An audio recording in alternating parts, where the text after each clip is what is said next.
బులెటిన్లో మరో breaking news చూస్తున్నాం. సంగారెడ్డి జిల్లా అమీన్పూర్లో అక్రమ కట్టడాలపై కొరడా జడిపించారు. 947 సర్వే నెంబర్లో అక్రమ నిర్మాణాలపై అధికారులు ఉక్కుపాదం మోపారు. పోలీసుల బందోబస్తు మధ్య కట్టడాలను అధికారులు కూల్చివేశారు. ఈ రోజే గృహప్రవేశమైన ఇంటిని సైతం కూల్చివేశారు. సర్వే నెంబర్ 947 ప్రభుత్వ భూమిలో ఎలాంటి అక్రమ నిర్మాణాలను చేపడితే ఎంతటి వారినైనా ఉపేక్షించేది లేదని అధికారులు స్పష్టం చేశారు.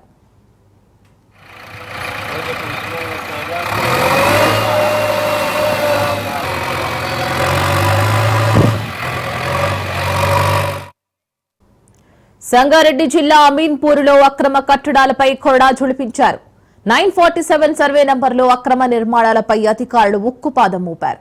పోలీసుల బందోబస్తు మధ్య కట్టడాలను అధికారులు కూల్చివేశారు. ఈ రోజే గృహప్రవేశమైన ఇంటిని సైతం కూడా కూల్చివేశారు. సర్వే నంబర్ 947 ప్రభుత్వ భూమిలో ఎలాంటి అక్రమ నిర్మాణాలను చేపడితే ఎంతటి వారినైనా ఉపేక్షించేది లేదని అధికారులు స్పష్టం చేశారు.